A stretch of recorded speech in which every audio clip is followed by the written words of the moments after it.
All right. Hello, everybody, and welcome to the Don't Be Mad podcast. Your weekly dose of the NFL season is back. Ooh, baby. I'm your boy, Matthew, aka Lefty Lucky, and I'm here as always with Jamali. And we got Tyler on the boards. Unfortunately, Jason couldn't make it today. He's feeling a bit sick, so we wish him a speedy recovery, and hopefully he'll be back next week to join us on some chats and debaucheries as per usual. So let's start this off the right way. How was your week? How's the mental health, Jamali? I've been good. Yeah? Seen better days. Yeah? Yeah. How so? What's been going on? Living, you know what I mean? Just life. Yeah? Nothing exciting. Typical same old, same old. Stuck in a rut? No, I'm not a rut. I'm in a happy place. I mean, I'm not depressing or shit, but same old, same old. No ups, no downs. Good times. Feels like you need like a jolt of energy, you know? Like No, I'm good. a little up kick. Oh, that's what's going on. I know that feeling. Sometimes you got your heart set on something, and when you miss it, it just brings everything else around you down. No. It's all right, man. It We all has go nothing to through do it. with that. Oh, it's all right. If it's on your mind, man, just let it out. There's no better place to vent than in a place like this. Oh, trust me. Like, how good was the deal? Like, are we talking like a 50% off or like a 70% off? Don't listen to what you've been told, fam. I'm asking you because you're like head in the phone as per usual whenever we start this shit. Like, you can't even look at me. Oh, it's because what you're listening to is bullshit, so I'm not going to entertain it. So then correct it. I just told you it's nothing like that. It's just a regular, same old period. It's nothing special, nothing overwhelming, nothing underwhelming. It's just a regular shit. All right, man. That's what it is, and that's what it is, bro. Yeah. It's all good. I've been having a pretty good week. I can't complain, man. At one point, I was feeling a bit sick, but I'm over it now. It's been a bit better. You know, unfortunately, the weather's been kind of meh, and I feel like my mood has been coming down with that, more of like kind of like how you are without the energy. But Hey. Sunday came along, and football came, and you know, even though the Broncos didn't win, it felt real nice. It felt nice to have Sundays matter again. That's sad. What do you mean that's sad? Very sad. Well, like, it's like, especially like, you remember last week you were talking about how, you know, summer's over. And the one thing I said is like the only thing that's good about summer coming to an end is the fact that we get sports back, we get football back, and in October we get both hockey and basketball back. So it's like, now that it's here and the season has begun, I'm okay with summer ending or coming to a close, knowing that, especially with the week of football we just had, I'm quite content. Yo, summer doesn't give a fuck about you. Summer's going to come whether you're content with it or not. It's going to come and go. But at least with it coming or going, with it going right now, we got football. And it was a good week of football. I don't know how many games you were able to watch. None. None? Yeah. Come on. Really? Bro, You didn't even watch the Giants? No, I watch the highlights. I've been doing this for the past 2 years. I've been since the whole boycott shit. Oh, the boycott shit. Well, let me tell you something about this people boycotting. A lot of people that I know were on this boycott. And it's not just football. We're all over the timeline talking about football. Oh yeah, but that's not me. You've heard me say that you can record. You can go back to old recordings. Yeah. I've always said I just look at the highlights. Nah, I mean, man, I went over to the pub with a few people, watched a few matches, saw, Sammy Watkins go out there and dominate, watch Cleveland stink it up. Sorry, Tyler. Stink it up from the highlight that I watched. Who, Cleveland? Oh yeah, he did through like 3 picks. Dude, they lost by 30 points, gave up over 200 yards in penalties. Sorry, Tyler. 18 penalties total, I believe, which is like the most they've had since like Belichick was coaching the team. I mean, like, wow. And look, we're gonna get to my team stinking it up too. We're just starting at the top, okay? At least the Giants didn't do that bad. No, they didn't do that. But at the same time, when it comes to the Giants, we're not expecting them to be great. There's a bit of a mulligan on your guys' season as well. Are great. I mean, they may be great in your heart, but right now that team is like, anything they can do that's positive will, it'll be great. It's kind of like icing on a cake we know isn't delicious. We're not talking about your my Broncos? Your Broncos. No, we could talk about how my Broncos put out a snooze fest of a fucking performance against the goddamn Raiders. As per usual. Oh, you know what? Like I said last week, I feel like if this organization wants to go in the right direction, we've got to really be asking us some serious questions about John Elway and his leadership as far as being general manager of this team. And if the Bolin family is smart, they'll let him know, hey, if you can't get it done, we may have to go a different direction. Which you're not going to do. I mean, shit, who knows? I You're just not know going to. What I saw from Joe Flacco Sunday night was enough to put me to sleep, literally. And Well, when has Joe Flacco been an exciting QB to watch? I've never said he was. Okay, I'm just checking. And knowing that he's on our team now, I mean, what I saw last night pretty much was expected. Yeah, he's not an interesting quarterback like that. The only thing that bugs me about the Broncos now is like I just look at this team and I don't see an identity. Like usually you can look at a team and like they have some form of like a philosophy. Like even with you guys, that you guys want to offensively get it on the run. Like you see that with you guys. You usually try to stack up your D-line on defense and get good linebackers. Like that's something you've always had pride in doing. With us, I don't know where the offense is going. Are we a running offense? Are we a passing offense? When it comes to the defense, I think they're figuring it out. That's the thing.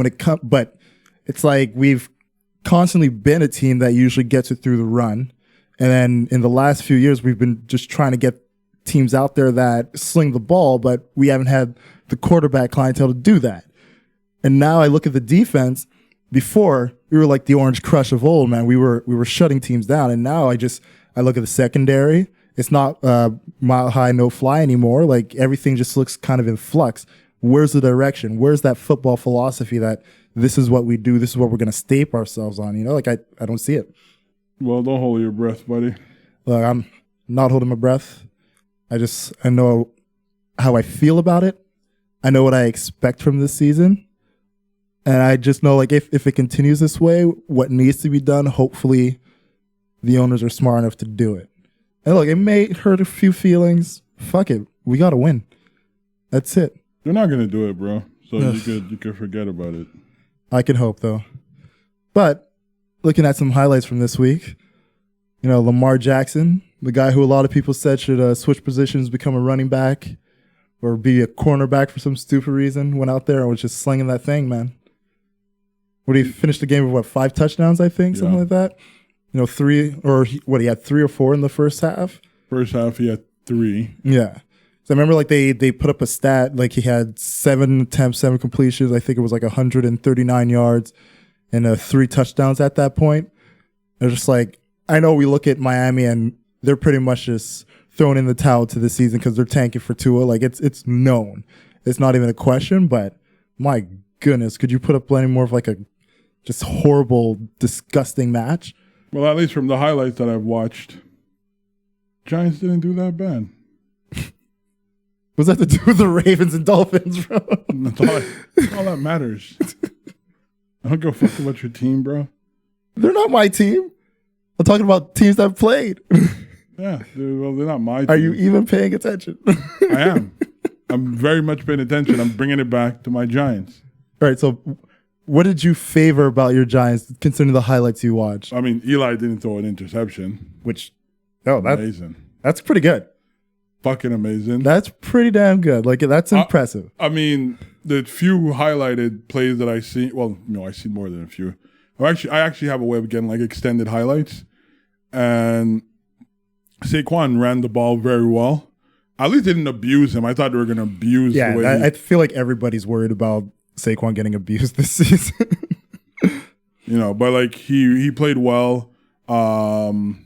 Well, he's not a rookie quarterback. I think he's a receiver. He's a second year. What's his name?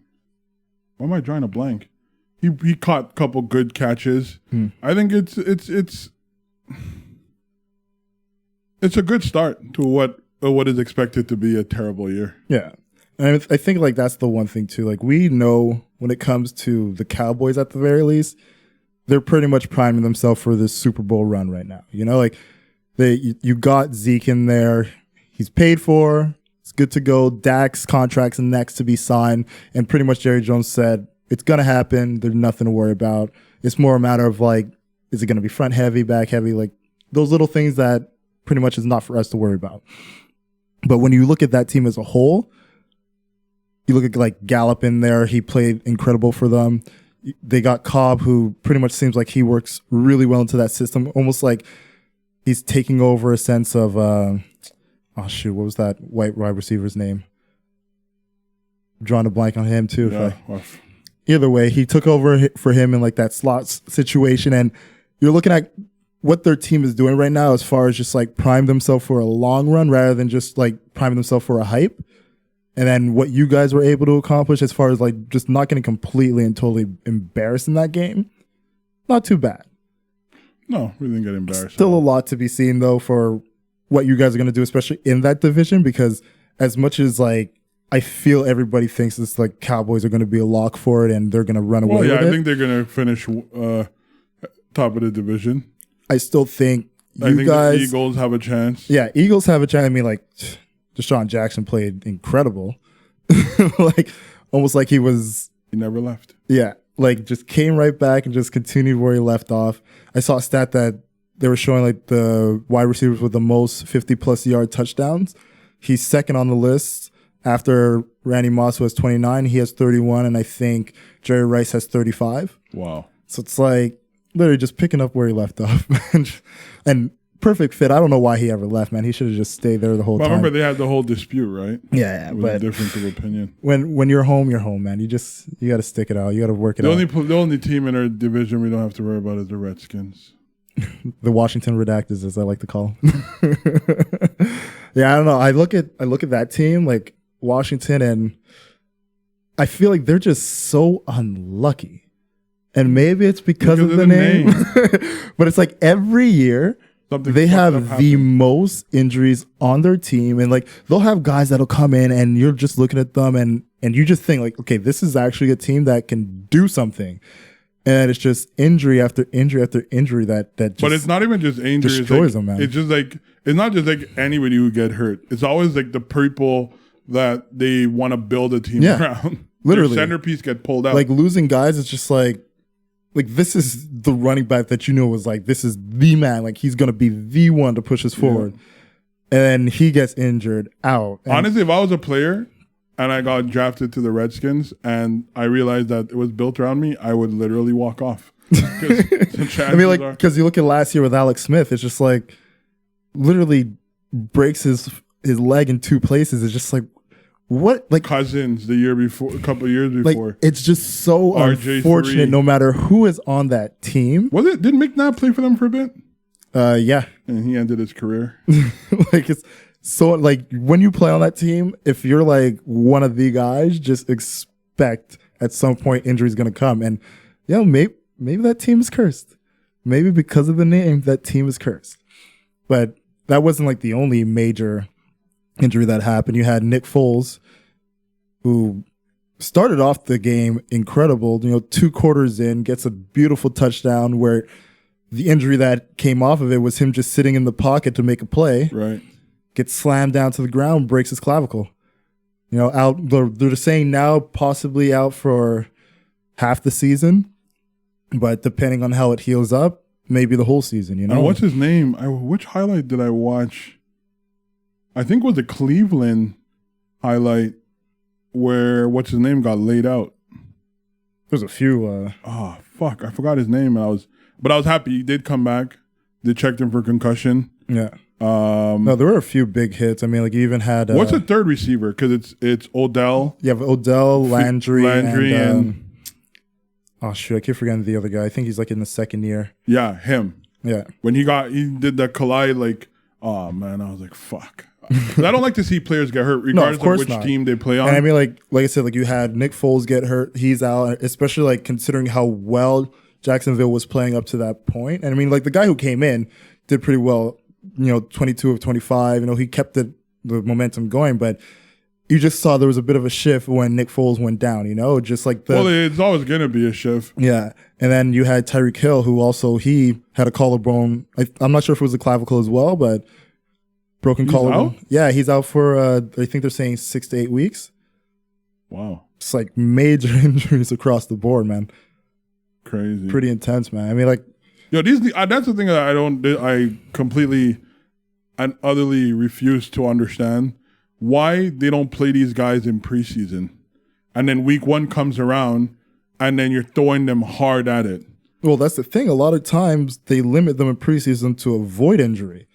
Especially if somebody is a lock in their position. A lot of times you want to use the preseason to figure out who your second, third, and fourth are going to be. I get it, but like I think by law, or not by law, but some way, like the rules should be like with like your first 2 quarters has to be played with your starters, and then after that you could run. Or you could try to force it, but I mean, there was 2 seasons ago when it just seemed like everybody was tearing their ACLs in preseason, and you had like damn near half the league had 1 or 2 people in preseason tearing an ACL. So. It's honestly like it's the catch-22. On one hand, yeah, you want them to get back into like the game speed.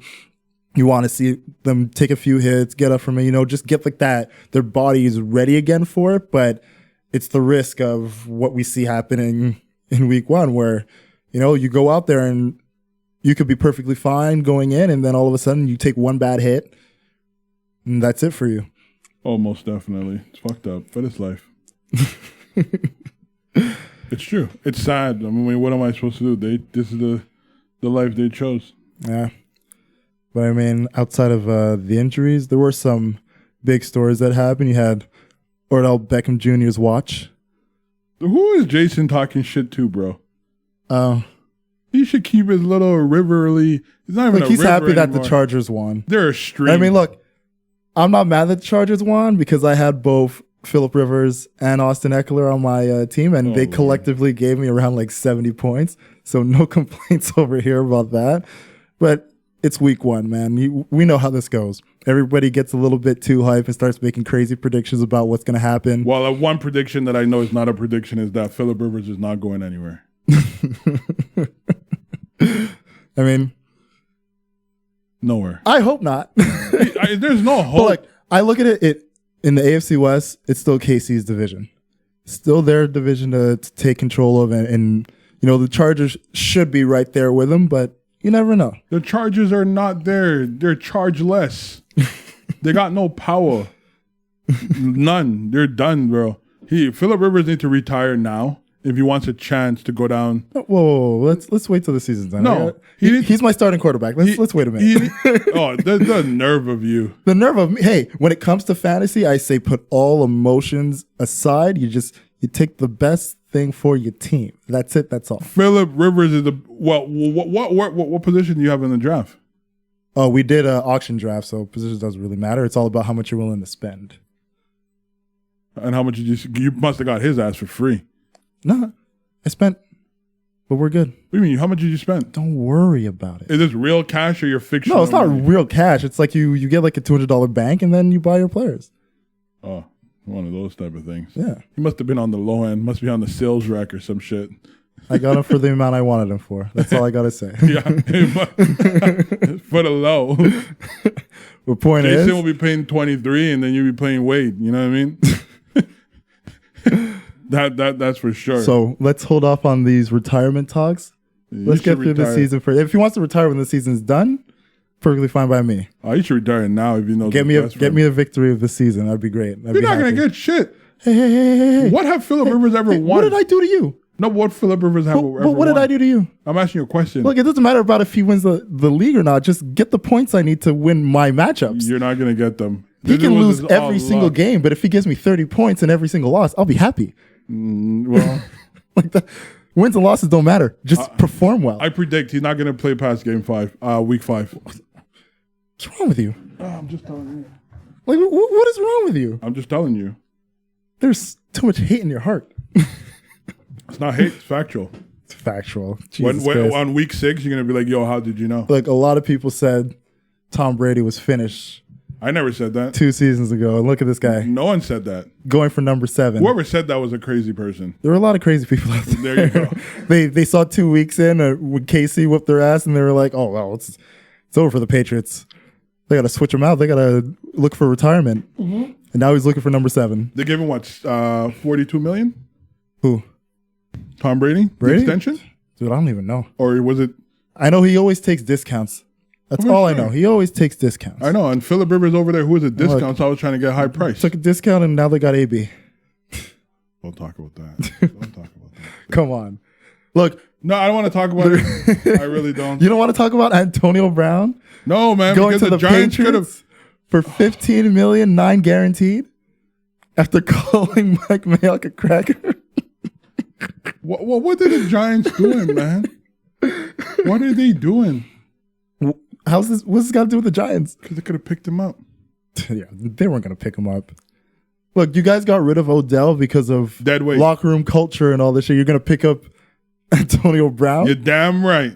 Come on, man. That was not going to happen. Oh. He wouldn't even have wanted to go. Yeah, he would have. This was an elaborate plan from the very beginning. He always wanted to go to the Patriots. The Steelers didn't want to trade him to the Patriots, even when the Patriots were willing to give up a first rounder for him. And then he had to go through this whole runaround. Remember, he refused going to the Bills. Right. Goes to Oakland. And I'm telling you, like, from day one, he has had an elaborate plan to get the fuck out of Oakland. Look, starting up training camp, he went to the training camp in a hot air balloon. Okay? Number 1. Then tries to literally freeze off his own feet in the cryo chamber. For weeks, starts complaining about a helmet, grievances. I'm not going to wear it. I'm going to retire. The whole shebang. Oh, God. Threatens the general manager during one of the training camps where he's like, says he's going to punch him in the face and then punts the football down the field. After that shit happens, he had another threat of retirement. He's doing it called this social media shit. Calls Mike Mayock a cracker after threatening him in his office. I mean, the list of shit he did just to get released is insane. And during like the last final stint of this all, everybody knew Patriots are going to get him. The second the Raiders release him, the Patriots are going to get him. And that they did. And that's exactly what happened. Bill Belichick is the greatest supervillain of all time. But why don't label him a supervillain, man? No, because he doesn't go after people. I say because it's diabolical. Yo, but when you're a great person, people want to be around you. Oh, and look, I'm not saying it in a negative way. Like, I love it. Like, I love the fact that it's like Bill Belichick is just like, he's this mastermind. And I'm positive him and Antonio Brown's, or at least Antonio Brown's agent, were on the phone together being like, this is how we got to get it done. He has to get released. We got to make it happen. And they just went through hell and high water to make sure that he got released. Imagine you found out that he paid for the hot air balloon. It's like, this is what we got to do to get you out of here. The hot air balloon's on me, pal. Let's go. Oh, man. No, I love it. I love it because it simultaneously screwed the Steelers and the Raiders. More so the Steelers, though, because they just hate the Patriots with all their heart. And especially, like, you watch in week 1, the Patriots destroy the Steelers 33-3. Steelers looked like complete garbage. And now they get their ex-wide receiver on the Patriots. When they could have got a good first-round pick. Could have got a first-rounder. And now what year? That wasn't last year. That was the year before. For what? When they wanted. No, it was literally this past offseason. All this shit happened at the end of last season. It's true. He did close out the season last year with the Steelers. Because they gave up a 3 and a 5. Yeah, but he did finish last season with the Steelers. It's true. Yeah. Oh, so this guy really mean he wasn't going to suit up for Oakland? Nope, not at all. But I mean, like Bill Belichick praising him and saying, like he wanted Antonio Brown because he reminded him of Randy Moss. Oh, Randy. Look, Randy. I just look at it like, hopefully, because I have absolutely no problem with the Patriots winning another one. Tom Brady gets number 7. Good on him. Well, I mean, if my team continue to play as good, it could be the 3rd one we get. Wait, you're saying Giants in the Super Bowl? If we go up against the Patriots, you think the Giants are going to make the Super Bowl? Did we think so in 2010? But you had a way better team. No, but did we think so though? We started out the season. You at least had a team that we thought could make the playoffs. So what? We got Saquon, baby. Look, like we said, man, we are hoping you don't run Saquon into the ground. Bro. And the only way you would have a chance of even making a wild card game is if you put everything on his back. And we know for a fact that's not going to happen. Yo. And just at the rest. You see how he was finding the holes? No, I'm not here to argue his greatness. Okay. We know he is incredible. But the thought of that one man alone making it to the playoffs for you guys or even making it to the Super Bowl, not happening. Bro, don't be a hater. Well, it's not hate, man. It's just the reality, especially looking at the rest of the NFC. It's not happening, man. It is. Not this year. No, you never know. Look, you're better off like going the Dolphins route, do a little tanking, try to get a nice draft pick selection, like look to the future. I would love for my team to do a little bit more tanking, look to the future, and hopefully get Elway out of there. But these are the things that we got to look at, Trust me. The last thing they want to know is that they're going up against the Giants. I don't think there's a single team right now that looks at the Giants and they say, "Oh, that's a tough one on the schedule." Huh? Like we got to be realistic about our teams right now. I'm very realistic. Both of our teams right now. I am very realistic. Like we're not bottom feeders, but we definitely ain't above middle of the pack. Including Cleveland? Including Cleveland. Oh, wow. I just had to say it to see Tyler's face. No, actually, of our 3 teams, I think Cleveland has a way better shot. Oh, I'm glad you only said 3. Thank you. I respect that. No, I'm talking about the people in the room. No, just the people in general in the conversation. I respect that. Hey, you got to be here to matter. What?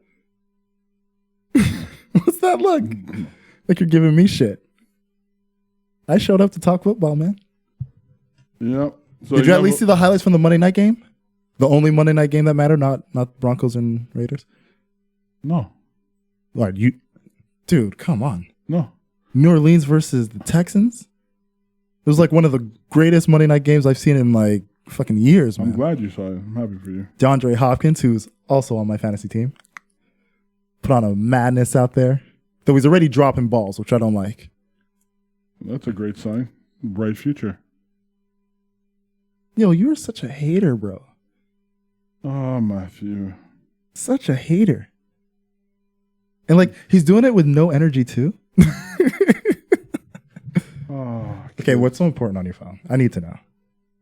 Not football. Damn right, it's not football. Because football ain't important. Whoa. Not anymore, bro. Oh, it's so important.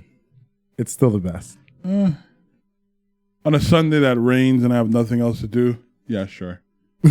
And I have nothing else. I want to hang out with people like you, sure, I'll do it. Hey, if this is the attitude you're gonna have, you are not invited. I'm never invited. I don't want a half-ass protester watching football in my home. Oh, I'm not gonna protest. I'm just make sure you have wings on deck. If you no, you see that's the thing. The wings will be for people who watch football. I would watch it all their heart. You can bring your own wings if that's how you're gonna. And I always supply good wings. Would hope so. What? Do you remember the last time my spread of wings that I brought through? They were dope. Don't hate. Hey. Yeah. I'm gonna let you have that.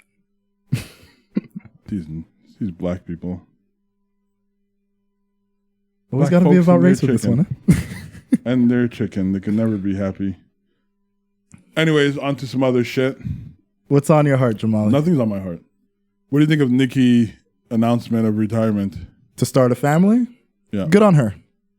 Isn't she married now? I don't know if she's married. I just know the guy she's with. Isn't he like a pedophile? Was in or on trial? I know her brother was a pedophile. Shit. I heard the brother used to touch. I've heard like so much random shit about this dude. Like I was like, I don't know what's charged. real or don't not. Laugh, Tyler. The brother was charged with like I don't know. When it comes to that, I mean, power to her. If that's what she wants to do it. I mean, like she's had such a great, successful career that if she wants to take a break, which I honestly don't think. No, she's not a break. She's fully removing herself. She's trying to be a Joe Biden. I'll be honest. I don't think she's going to remain retired. But if she wants to pursue having a family, go for it, man. Shit? Why not? Jay-Z the shit. No. She's not Jay-Z. Jay-Z the shit. She's not Jay-Z. Put out a whole album that's like you're announcing your retirement through the whole album and then come back with your own version of Kingdom Come. But she's not Jay-Z. No, but the thing is, I think as long as she still does Queen Radio, as long as she has like any other ventures on the side, I still think, although she announced this retirement, there still may be a window for her to come back. I'd be very shocked if she literally hung it up for good. Like, she's still young. She still has such an incredible fan base. She still sells a lot of records. Like, it'd be so weird for her at this point, especially where I feel like she's kind of come out of that persona where everybody just thought she was like her against every other female artist. Like, now that you lost. No, but whether she won that battle or not, it's like you have this situation with Meg Thee Stallion. You put out a single with her. Everybody's praising you guys for it. Even if the single's not that great, it's like it's the look that you got from it that it would be weird now to literally like walk away from music entirely. But start your family, man. Like, I mean, like, fuck, you're perfectly entitled to that. You're still young. You're rich. Like, have a family. No, I think it's admirable. Yeah. I'm glad. One less bad songwriter, artist to listen to. Thank God. Well, you don't like Nicki? Not the Nicki of late. I mean, look, her last album wasn't that bad. I mean, like Nicki, I felt it was too long. I like Nicki when she was on the come up. That Nicki was an artist. I feel like everybody likes that Nicki, and I mean, even I like that was the Nicki that everybody pretty much hope it would have been. Yeah, but at the same time, it's like we see it all the time. We're like an artist. I mean, you got a glimpse of it like on Monster and yeah. I mean, like she's always still there, you know. Like I said, her last album. Yeah, but I think it was a good album. I just don't like the gimmicks that she played. Yeah, that's the only thing about Nicki's career that I've always ever said. It's like, just stay away from the bullshit. Like, stop like the ranting and rah rah rah. Like, it's so unnecessary. No, it's not even just that, but like the whole like, it's like she wanted to be Jay and Busta Rhymes put together. And when I say that, I think like she wanted to be like this lyrical woman, but super animated. And then her animation, well, a little bit of hint of like Little Kim, like a bit of, you know what I mean? Like, it just never, it never clicked because she could have never done all of them at the levels that they deserve to be. You know what I mean? I think you could never be as animated as like a Busta Rhymes. No, of course not. And you know what I mean? And like Little Kim, when it came to like being like this promiscuous, I would say, like she could never pull it off. But the thing is, I don't even think it was like maybe that characteristic that she was trying to create that was the problem. I always felt the biggest problem for her was the fact that she continuously bought into the hype created by the fans, where it's like, if they gassed her up, if they basically blew her up in a certain way, she would just like, the retweets or the things she would say in like interviews or in her songs or things that like were basically what the fans were telling her.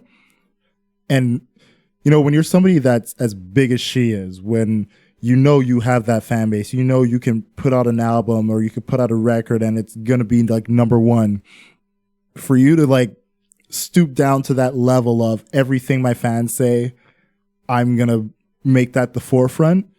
Like, you wouldn't see people like a Jay or a Busta do that. You wouldn't see someone like a Lil Kim do that. You wouldn't see like a Beyonce or Chris Brown or these people do that. So I feel like that's the thing that was hurting her the most, because it was like she was allowing the fans to dictate her reactions and her fans to dictate the things she was going to talk about and the things she was going to make a priority. And when she started doing that, that's when like all the bullshit started to build up and it became almost more of her image over her actual music. And that was the thing I felt hurt her the most. But if she's going to retire, have some children, build a beautiful family, power to her, man. Yeah. Anything else? Huh? No, I mean, what else is there that happened that was remotely interesting? Well, the Kevin Hart tape got released. I didn't even see it. Of his wife calling. She just seems a bit like, yeah, so he said that he got it. You know what I mean? It was nothing. It seemed like she was skeptical too, to who the hell you were with again. Like we were skeptical on here, man. It was like, it wasn't like, like somebody, you realize like your significant other is not hurt. It's like his story, like, they get hysteric and shit like that. Like, I didn't find that she was more like, it was like almost like you could tell she had some questions. Yeah. Well, I mean, I feel like when we all heard that story, we had some questions, especially like after like I saw the pictures of the car and everything. I saw the pictures before you, right? Yeah, you saw, and like when I saw it, I was like, God damn! I'm like, thank God he walked away from that. But at the same time, the girl was unscathed. Like she wasn't even needed no hospital. It's nothing. Like that shit happened, and maybe he jumped in front like to protect her. Like, the chivalry moved and shit. I would have had a lot of questions too, is all I'm saying.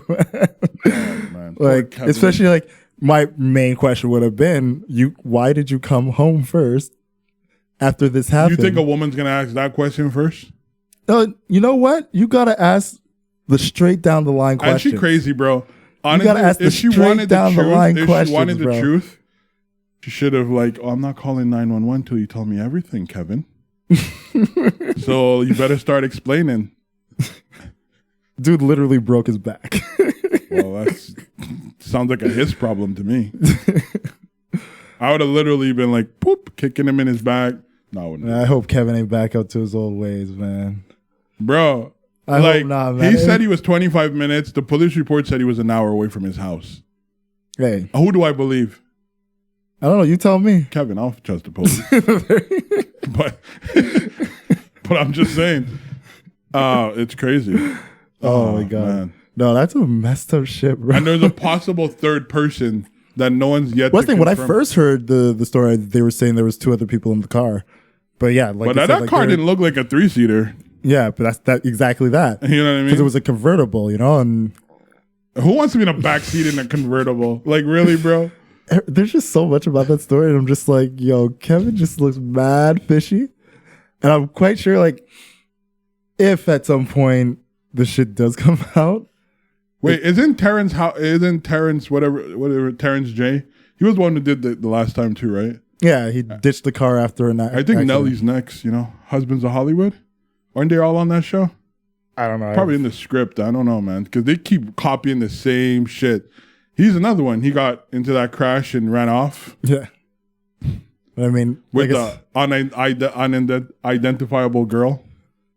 Like, I just hope he isn't up to his old ways, man. He is, bro. Like, why you hoping? Because right now it's like he's in a very peculiar position. He's in a terrible, because it's like you have this situation happen, then you have like that clip from the shop come out, which I feel a lot of people understandably blew it out of proportion. But when you see like the whole conversation, I haven't seen the episode yet. I'm trying to find it. Yeah, like I saw like I didn't watch the whole thing, but I saw like the part where they're talking a little Nas X, Right. and yeah, like him.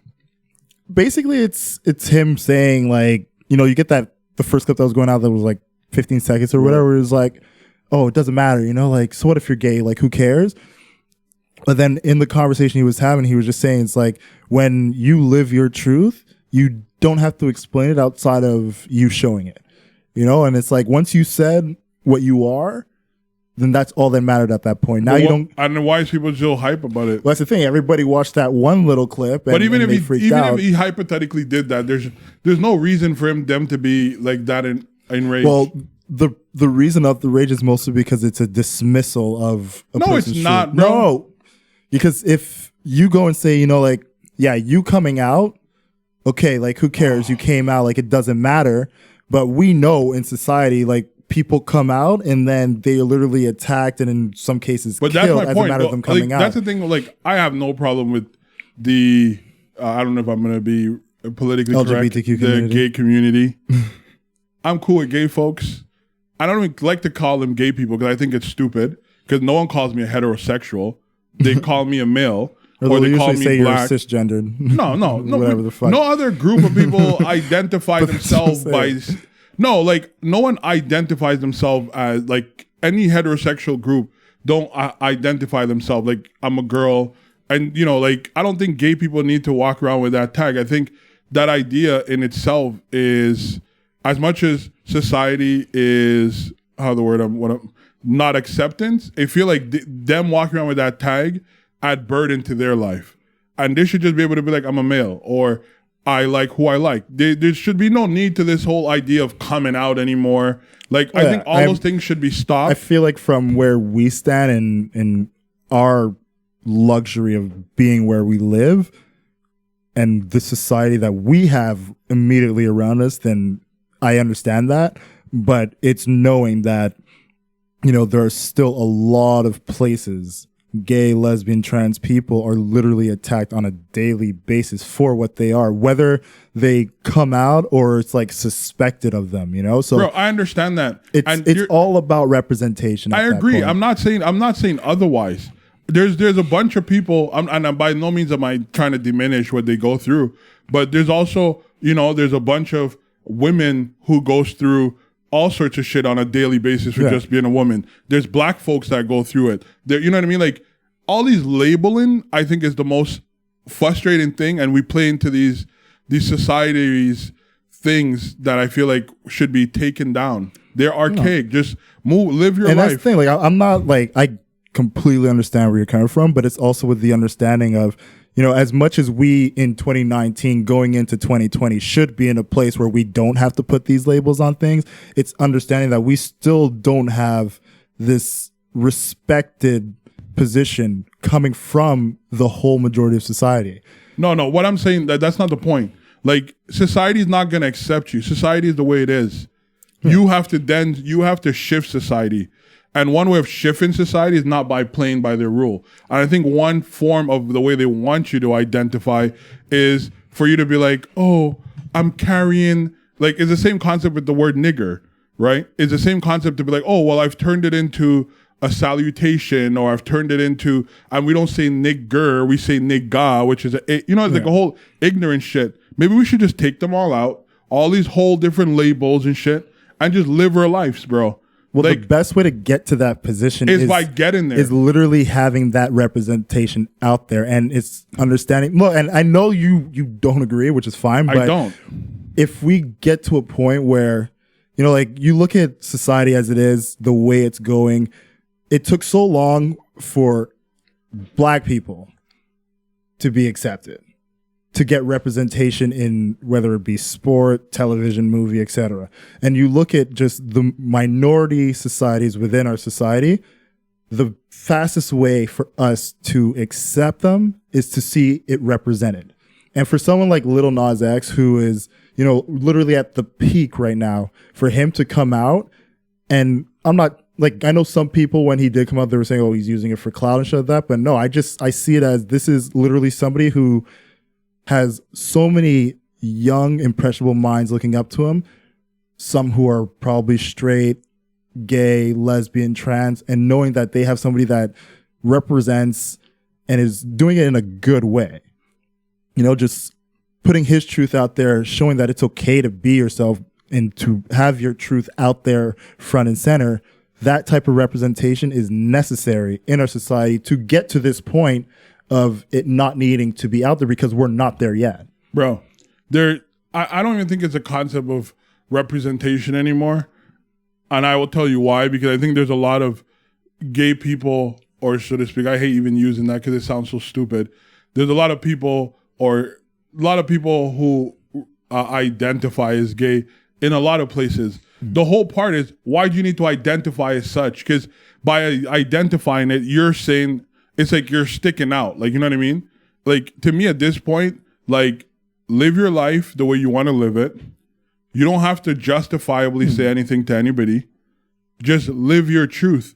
And like, let's be honest, the reason why this whole thing, it sucks because for it to create this whole uproar, it's, again, people use these things to be like triggers for society. So a black male comes out saying, I'm gay, he's in hip hop. It's a big conversation. You know what I mean? If this was a white male coming out in pop and saying, I'm gay, no one's going to give a shit. You know what I'm saying? Like, it's the effect that people are looking for, the reaction, the shock value. And to me, when we as a society react to these things, we show that's not progression in my eyes. It shows how unprogressive we are. That to this day, a black male who's gay, like people who think hip hop don't have gay people in it, or someone's gonna come out to say they're gay for shock value, is like, it's crazy. Yeah, no, it is crazy. And like, I don't think it's a shock value thing at all, but at the same time, like, even in saying, like, we know for a fact there has to be a lot more gay people in hip hop just because of it's a number of ratios at that point, but the representation isn't there. But what like the whole point is that's like saying like there's no representation for an Arab rapper. So you have to be, I'm an Arab rapper. Like, you have to keep pronounce and advertise to the world like I'm an Arab rapper. Like, that's stupid to me. But even with that, it's like, if you want to be the person who comes out as the Arab rapper and that's your thing, then so be it. Like, the same way you say it's like you don't have to do it. If you want to do it, that's okay as well. But then if you want to do it and there's a backlash for it, then you shouldn't be whole in society to be like, oh, well, society's messed up, society's not progressive. Because you know, like, these type of things, we know what's gonna happen. You know what I mean? Like, it's crazy to me, like, personally. Like, that's just how I feel. And obviously, it's not, like, I can't relate, so to speak, because, like, I don't think gay people choose to be gay.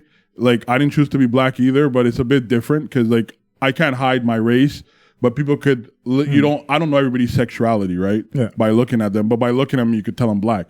So it's a bit different. It's hard to compare, but to me, it's like what you're doing in the privacy of your home and your private life, like, you should not have to justify it to society. Yeah. And the whole, like, I've never understood the whole come out shit. And to me, I get in the beginning where people are doing it amongst their community to, like, sort of celebrate their, I guess, them being free. Because obviously I could just imagine the burden that is on them. But to me, it's like, you shouldn't have a burden, right? If it's not like it's not a secret that people are gay. You know what I mean? Like, so you shouldn't be ashamed. Like, that notion that people still have this, they walk around with this shame, is crazy to me. Because to me, I understand that society plays a contributing factor to it, but I feel like in some ways, like, if you ignore society, like, we ignore a lot of shit. Even beyond just society itself, like, you know, like, it's, you say they shouldn't have to have this shame, but we know overwhelmingly in the black community itself, the stigma that is against homosexuality and the way it's looked at within our community. Bro, itself. there's in the black community, there's the same stigma over black male who perform oral sex on women. But that's my point. It's like, we know how our community looks at homosexuality, right, and the way we treat it. Like, it's just knowing what goes on within our own little circle. Bro, I understand what you're saying, but we're not that far removed from the no homo era. Like, oh, by no means. You know what I mean? I'm not saying that either, but we're not no far away from, but it's understanding. It's you like, feel me? When we know what has overwhelmingly been something that's so negative, whether it's in hip hop community or in the Black community itself, knowing that we have people that are successful, who are coming out, showing that other people within that community who aren't as lucky to be where we are. And I'm not saying like we are as in for like if we were to come out or whatever it is. It's just, oh, there's no coming out for me. I'm sorry. But you know what I mean? Where it's like, this is the Black community we're a part of is nothing like some of the Black communities that are like in the States or in Africa or in Europe. Like, it's so different. Whereas coming out could literally mean life or death. Oh, of course. I'm sure there's a plethora of situations and such. What I'm saying is, if I was a gay male, I wouldn't have no come out issue. I would not be announcing that to the world. I'll live my life the way I want to live it and be me. Like, I don't care to advertise to the world that I'm gay or to do all that. To me, I think the moment we start taking away those type of powers from society is the moment we progress and we live freer as people. And I mean, there shouldn't be a burden on them, because like I don't walk around saying I'm a heterosexual male. You know what I mean? So I don't see the purpose of labeling yourself I'm a gay male or all these other things. I feel like the only way to get to that is when it's seen as a normalcy.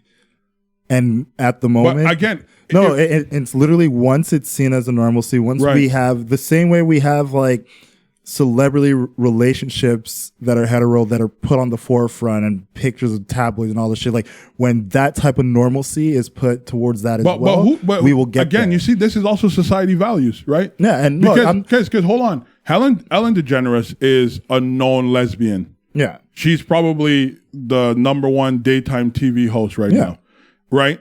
Like, she doesn't. It's the point. What I'm trying to say is like, so what if society puts up all these, like heterosexual couples? They don't have to do that for the gay community. But understand, her coming out, especially when she came out, she was at the time first female comedian. Right, she does it. She has like her TV show. It was such a big deal, but it also was such a big progression towards understanding and creating that normalcy. And like I said, I understand the people who are in the forefront of that process. Yeah. I'm talking about in today, like 2019. There's still a long way there's to still go. a lot of work to do in in society, period. But what I'm saying is, part of the pressures of that, if there's pressure that apply to you, that is being applied to you because of your sexual orientation or race or whatever it is, that you can control, it shouldn't be coming from an internal source. That's where I'm thinking it's damaging. Like when... Sorry. Don't spill it. But when it comes down to, like, I would never walk... I understand my position in society as a black male. I understand how I'm probably perceived by others. But I don't let that shit burden me and try to hold me back, or, you know what I mean? Like, live a prisoner to that society, what you call that label. I don't live by that. I'm a male. Like, yes, I'm black. That's just factual, right?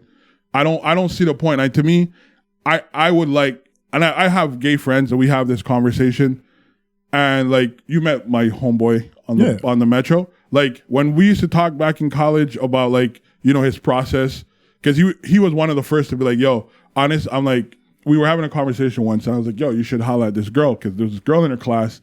And I was like, yo, she kind of feel you. He's like, nah, I don't think so.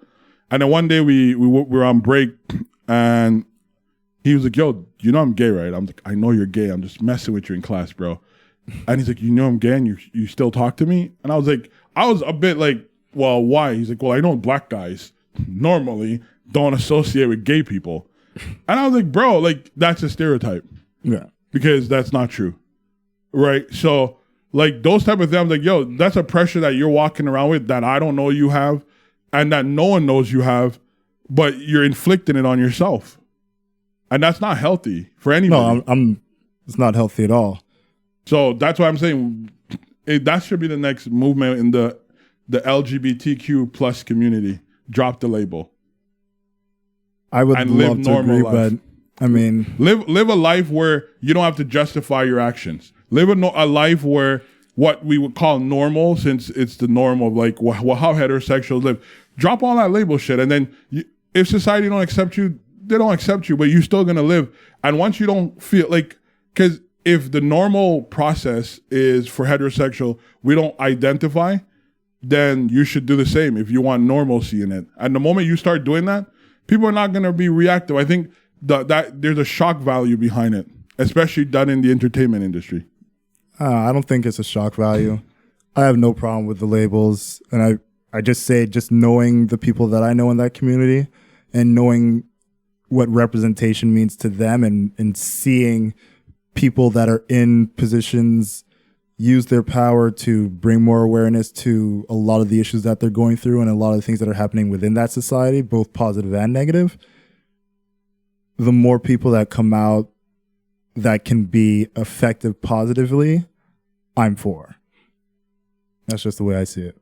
Just knowing just like how hard it can be for a lot of those people who want to come out, who want to just live in their truth, but can't because they're afraid of maybe getting kicked out of their home by their families or having somebody literally want to kill them.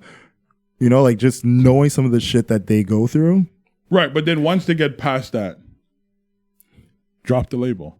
But it's not even a matter of like get past that. It's a reality of you take that step. And look, like you're saying, like if they never announce what they are, then okay. Let's say in the family terms of like they're living in a religious family, they're homosexual, and they never tell their family who they are. They're not being true to themselves. Like my family has no clue if I'm gay or straight. I never make it known, but maybe my parents are constantly like, oh, we found this beautiful girl, you know, she comes from a good Christian family. You should meet her. But now it's like, no, but hold on. If what I'm saying in that position, be like, listen, mom, dad, I'm not attracted to women. And there it is. There's still the announcement. Right. But of course, I get that. But I wouldn't refer to that as a coming out, because it's like, so then there should be a coming out for all the white guys who like black girls, or all because there's white families who are bringing like, yo, have a nice, nice little girl that's but from the our point culture. of it all is at some point it will come up. At some point it will be you having to live in your truth, or I agree. But what I'm saying is, when you get to that point, there are still these realities of the things they go through. I agree. There's still people to this day that don't agree to interracial relationships. Yeah. The reaction is no different. There's some cultures that if you brought home a black male or black female as your wife, you're probably good as dead. There's no coming out for those. You know what I mean? Like, to me, like, I think... No, very much so, because there's still, as you said, because these things happen, there are people who, when they're in these relationships, get literally disowned by their families and get excommunicated from their families. What I'm saying, the whole announcement of it, you don't see like the... I'm just saying, like the Jewish girl who likes a black guy, she doesn't make an announcement and be like, oh, I'm into chocolate, or I'm into black guys. They would say, I'm into chocolate. Or I'm into black guys, I'm into Negroes. I don't know. She doesn't come out and say that, or he doesn't come out and say, I'm into black women or brown women. That's what I'm saying. Like the need to get this public confirmation and be bold enough to say to the public, that's the part I could never wrap my head around. Yeah, and I get why for you it's a bit of a difficulty, but like I said, it's just one of the things of, it may not be something that you see as necessary, but it's something that will ultimately happen unless somebody just completely does not live in their truth. Bro, when they you can live in your truth without having the need to publicly announce it. But I'm not outside of public. I'm just saying just the fact of it becoming known. Of course, it's going to be known. Because it being said publicly is because a lot of times people in this community seen the suffering that happens to other people within that community. So if they know, I know like one of my friends who came out, now they're literally got kicked out of their house, didn't even have a chance to put anything in a knapsack on their way out. They were just like, boom, get out. And they see that happening to them. It's still a very big reality of how unaccepted they are within this society. And I agree. So they find strength and comfort in knowing that they stick together, they have each other's You're back. missing the point. No, I agree to all of that. You agree to it all, but, and I know you're saying like the big grand announcement is one thing, but it's understanding that these big grand announcements happen because they want people to know that even if you come out and you have the people that you thought were closer to you turn on you, you still have a community that is willing to accept you and bring you in and be there for you. Bro, I understand all that. And that doesn't require an announcement. Like I said, there's culture and where people get kicked out. Black people brought home a white girlfriend. The dude might get put at the door and be like, you can't bring her in this house. You know what I mean? If you want to be with her, you're going to get out. And he's done that. You don't see like to me, it's like when you start creating these small, not small, because it's not a small, like you start creating this community for support, I agree with it 110%. It's necessary, right? Especially dealing with people who've gone through similar things that could teach you how to deal with it. You know, you have someone who could relate. It's necessary. I'm never against those, the community groups or whatever. What I'm saying is the need to announce it is like, and I often hear it referred to as like liberation, sort of, is like sort of getting rid of that burden because it's like the secret you were living with, bro. But in the same context, a gay person could go through the same thing as someone who brought home someone of an opposite race or a race that is not valued in your community. You get treated the same way. But there's no public announcement to be like, hey, I'm interracial now. You know what I mean? Like there's none of that. Like it's always, and some of the consequences are the same. Dire, they're very, impactful on somebody's life. Like that's what I'm saying. I think once you start dropping those type of labels and shit, I think for people, once you start normalizing it, you would see even younger kids feel like, okay, all right, I don't have to feel weird about being friends with this person because they're gay, right? Because that gay person or child might, and I don't know how it works, but a younger person who may not understand their emotions and whatnot often probably takes their life because they feel like this pressure, because even within their community, they see how the community works. It's like, oh, for me to get there, like I have to make this big thing and it's too much for me. Versus if they made it like, yo, it's normal. If you're like that, just come on. You know what I mean? We could chop it up, whatever. I think that's how it needs to be. If you want to make it normal, I don't want to use the word act normal because I don't believe in normalcy. You know, I'm a weirdo. So I don't believe in normalcy, but just don't try to draw eyes onto a situation and then think it's going to be normal. It's not. Yeah, like I feel like because we're looking at it as a position of we have absolutely no problem with that community. It's easy to say the things you're saying right now, but for those who don't see that community the way we do, and for these people that live with or were raised by or have that in their community around them, it's not that simple. I mean, we can talk in circles about this, but it's just not that simple. I think it's a mindset. I really do. And I do think it's the same thing like when black people use the excuse that I'm black, so this is why I do, this is how I get treated. Like, it's like, even like we've had conversation with police situations, like, oh, I got stopped because I'm black. Not because I ran the red light, but because I'm black. You know what I mean? Like, those type of things are not going to help any oppressed group progress. If you start using what you believe your oppressors use against you to oppress you, and then you use that as a justification for something, it's not going to be working in your favor. You're playing into the hands of your oppressor, or be it society or whatnot. Like, even when we have those conversations about like the police brutalities or various other things, like we talk about it because we want to bring awareness to it. We talk about it because we know these situations aren't the way they should be happening in society. Right. So on the flip side of that, if the LGBTQ community is speaking up to bring awareness and they're speaking up to show like the way things are happening in society could be better. Right. I agree with you. They should. I'm not disputing that. That's the parallel. That's not what I'm disputing. You're disputing any grand process announcements. the way they go about it. Yes. The public announcements. I don't and see yeah, and like I said, that. like I get that, but it's understanding that these announcements happen because of the pockets. What pockets? Like the pockets of the smaller communities of the people who don't have that luxury of being able to just come out with ease, but they need to know that there's a community and there's places they can go if. But what does that announcement have to do with the community? Look, if a celebrity like Lil Nas X makes that announcement and he has such young impressionable minds looking up to him, at least they see somebody. Bro, their reality is not it's his. The same. No, but it's the same way when, like, let's say Obama became president and you had young black kids being like, we can get there. they got lied to, but okay. No, but it's that understanding of like there's something that for such a long time felt unachievable and it becomes like a reality of we can get there. But you see, that's the problem though. You don't see the other side of that being a problem? No, I see because Lil Nas X is not going to get the backlash that Sally from Nebraska, that's a lesbian. No, and that's you know what I mean? What I'm saying. He's not going to get the backlash, but it's the strength in numbers and the strength in community. No, it's not a realistic. You got to know, like, if you're in a place where you feel like you are completely all alone, but then you see, there is literally communities out there where I can go and have that support and have that strength and that foundation. You need to see it. You need to know where it is. From the hills of Hollywood.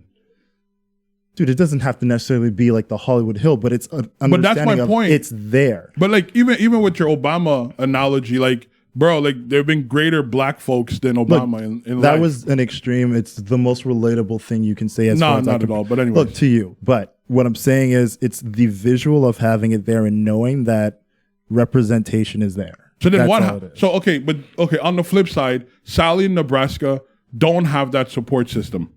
Then she suffers, right?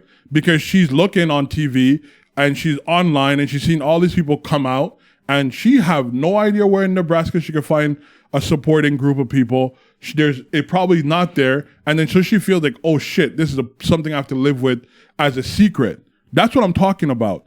And that's where like, even like if bullying is a problem, now the fact that you are in your own head feeling that you're abnormal, that's where the problem lies. You understand what I'm saying? On the flip side of it? I wouldn't say her fearing like the odds of her not being able to find that community within Nebraska, let's say. I'm just using that as an example. Yeah. Right. And I'm using the example. Like the odds of that happening, let's say she can't find that community immediately, at least with the way technology is today. Right. She could find it online. She could gain support online. Right. Maybe go to therapy. Even get it that way. But to act like because she sees it there and now, oh, there's no hope for me. That's not how it would go down. What I'm saying to you is very simple. I'm not disputing all of that. Technology draw everybody closer. What I'm saying is if the community want, like, for them, for the importance of the come out to be at such like high level in a gay person's life, right? Because everybody always talks about it. Like even I was watching $1 Million Listing, and there was the most recent episode. Like this couple and like two kids were living in this nice penthouse, but they only had 2 bedrooms, and so they have a baby, and they took one of their closet, which is extremely huge, and made a room. And the real estate agent happens to be gay, and he's like, trust me, you can ask my parents. The sooner your kid comes out of the closet, the better it is for them. You know, like it was kind of funny because of the situation. And I was just like, I sat back and I thought about it. I was like, yo, that's kind of crazy. Because like as a straight heterosexual male, I never have to worry about that. And I think it's unfair that gay people have to worry about coming out of the closet. It is unfair. And that's it's completely unfair. It is. But for every single one of them who wants to live in their truth, there's that moment where it's, am I going to tell them or am I just going to leave? But you could tell them. I'm not against telling them. But what I'm saying is like there is always that moment where there is that I'm going to either be myself around them and be honest and whatever comes of it. Right. Or you have the opposite of where, let's say they just know their parents are that super religious, not going to be accepting. They've already heard if you were ever this, then done. And it's how fast can I get away from them? Okay. That's fine. I agree. But either way, Right. every single person wants to live in their truth. Whether you're straight, gay, whatever, you want to live in your truth. I agree with you. What I'm saying to you, the idea that like from a kid, like a gay kid, I'm sure has to live with the pressure in his mind from let's say he discovers his sexuality at 11 years old, and he lives in a household as such where like daddy is like a football fan, and you know brothers are all macho, and he doesn't feel that way. He has to live from the age of 10 to let's say 18 when he is off to college in that space, that bubble, that like, yo, any wrong signs that I give, I could be dead. Like, to me, that's the part that, okay, fine, I understand that, and that's crazy. But once you get off to college, do you care now at that point you could live your truth? No one's gonna. But imagine, like you said, from 10 to 18. Right. I agree with you. But then why, like, so you're saying the announcement is like, again, like I said, a freedom aspect. It's a relief of social pressures. Is that? Oh, for sure it is. But like, to me, it's like, I couldn't imagine it any other way. But don't you think that's empowering the values of society? That's what? That's empowering the values. Oh, I think that empowers the power society have over an individual. I think that empowers the individual who, like you said, from 10 to 18 knew who they were, but had to hide who they were for so damn long out of fear of being what would happen. Physical hurt, right? Yeah, it's like if for that long you knew what you were and you just couldn't be that, I think that builds enough pressure over time that you're going to want to like shout it on a fucking rooftop when you get the opportunity to. And I have absolutely no problem with you doing that, especially knowing the things that can happen or have happened to people in that community. I don't know. I just see it from a different scope. But like for us, it's like we never had that pressure. We never had to like announce that I've been in an interracial relationship where most likely it wasn't going to go well for the other person, for my girlfriend. Even with that. Right. And the pressures of that, it would be funny if like. But did you ever feel like the pressures of that were life and death? Yeah. We never spoke about it, but it was like you were going to get killed because you were with this girl. Or at least for her safety. But that's what I mean, like for you specifically, like not her, for you. Did you feel like you were going to get killed potentially as a result of that relationship? I could have been, yeah. Well, I felt that it's a possibility, yeah. And I was told that numerous times. We're not going to discuss this on air or no, this whole thing, not. but yeah. So I would be happy, let's say it came to a point where it didn't end up that we end up being together forever, fairy tale bullshit. But I wouldn't see I need to have like a come out party or a public announcement. You know what I mean? Like we would have just continued living our life normally, right? Because at that point, accept it or not, it's our truth. Yeah. And the idea, that's what I'm saying. Okay, maybe I'm wording it properly now. The whole I'm gay.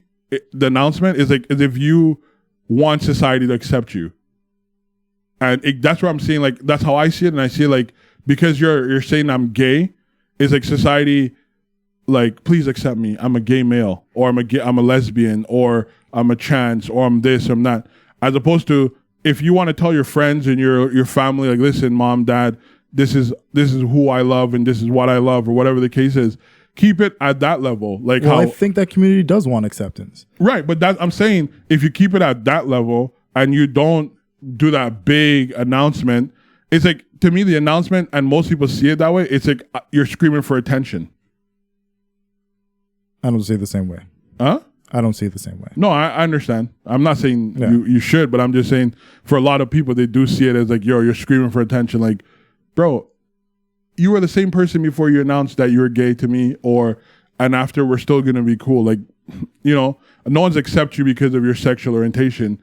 You should be accepted for. But remember, that's us. No, but because on the flip side, there's literally the ones who are like, oh, you're gay or you're lesbian, and okay, but who? If somebody don't want to, if somebody don't want to talk to me because I'm black, fam, or if I was gay and they don't want to talk to me because I'm black, bro, I'm happy that you're not around me because you were not for me to begin with. And look, I get that. Like I wouldn't give a flying.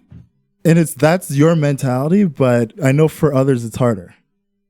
Because they value too much of society's... Look, if your mother looked you dead in the face and said, I never want to see you again, that shit's going to fucking sting. Would it hurt? Absolutely. And I mean, it would. You know what I mean? It would hurt. But at the same time, like, am I not going to live my truth because my mom doesn't want to see me no more because I'm a certain way? You're still going to live your truth. Right. So so what's the point of lingering on something that, okay, you want to live your truth, but you want to be accepted? Fair enough. Somebody say, listen, live your truth and don't have me around, or keep your shit secret and have me around. Bro, I'll lose everybody to be myself. Yeah. I don't need to announce it. And honestly, that's what happens with a lot of people in this community. They choose to live their truth and they're willing to lose it all. And then they open up about it because now they need the community to be by their side.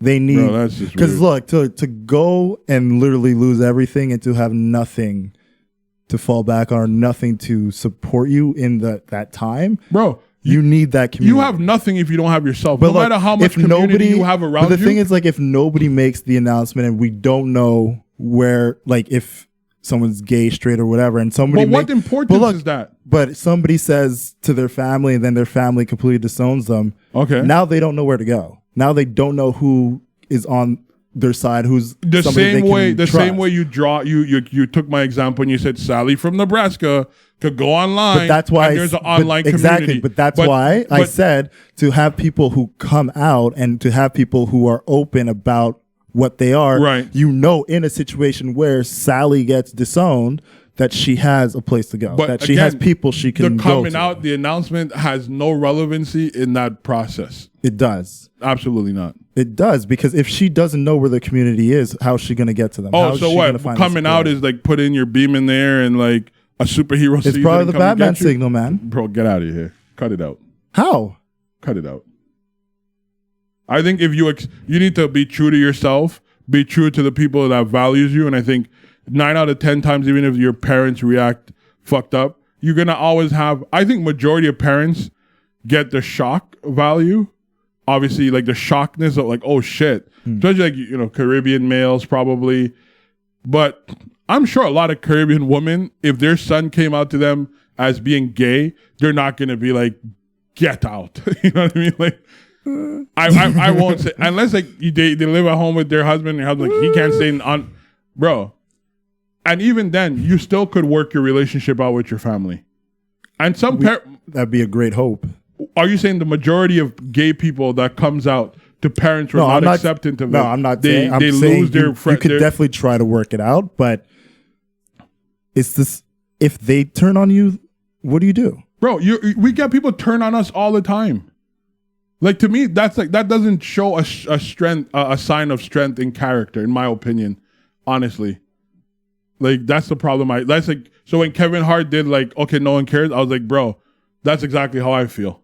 Like, no one cares. Like, we love your music or we don't love your music. Not because you're gay, all of a sudden, like there's some sympathy party for you, or now if I say I don't like your music, then it's like I'm homophobic. It's because you know what I mean? Like, we see it also with what's homeboy name? Like, made that dope record, Orange. Frank Ocean. Frank Ocean, when he came out, it was like, oh, okay, he's gay. Okay, so what? Who cares? People care. Who cares, bro? Look, like, people you're care, human. Man. We're human before anything else. I know it's the easier, like, we should be in a position of who cares, but we're not there yet. We're really not. We're never going to be. Sad news. We're never going to be. No, I think we'll get there. We're not. We're not. We'll get there. People are always going to have their personal bias. People are always society's going to always have what they push forward. It's just the way life is. No, of course, but when it becomes the majority of people, with this mentality of who cares, when it becomes the majority, bro, if I had a that's kid, when we'll be all right. If I had a kid and my kid was and I had an inkling that my kid was gay of any sort, like, you think I'm not going to sit my kid down and have that conversation? Yeah, but that like you can't just look at the whole as from the way you not would from see my it. perspective. 'Cause, I look, get it. The way we would be is great. Like we obviously would still love and care and support and nurture, but that's not the case for all. I understand that, but what I'm saying, I understand the whole process. My whole thing is just We're they're coming literally up. talking in circles. Right Yeah, I know. I'm pretty much done. Yeah. Oh yeah, I'm definitely done. I got things to do. Sorry, guys. Any last thoughts? I mean, just spread love, man. Love is love. Be kind to each other, bro. Like I don't know what else to say. And I need to find out what happened in that car, Kevin. I'm just curious. My last thought, shout out to Bianca Andreescu, who beat Serena Williams in the U.S. Open. First Canadian to win a major. Beautiful, man. She did it in straight sets. Oh, Whatever. damn right, man. And look, last year she was ranked, I think, 150. 200. Didn't make it into the U.S. Open because she was injured. Yeah, she did. Yeah. Yeah. Serena was hurt during the Rogers Cup. Yeah. But to like... Oh, she's not better than Serena. Basically, no, we're not saying she's better. Oh, let's keep that 100. Look, she still has... She beat her In a game, bro. twice. Get her, bitch. But look, the first time she beat Serena in the Rogers Cup, Serena got hurt, like she was injured. So there was it was a victory with an asterisk.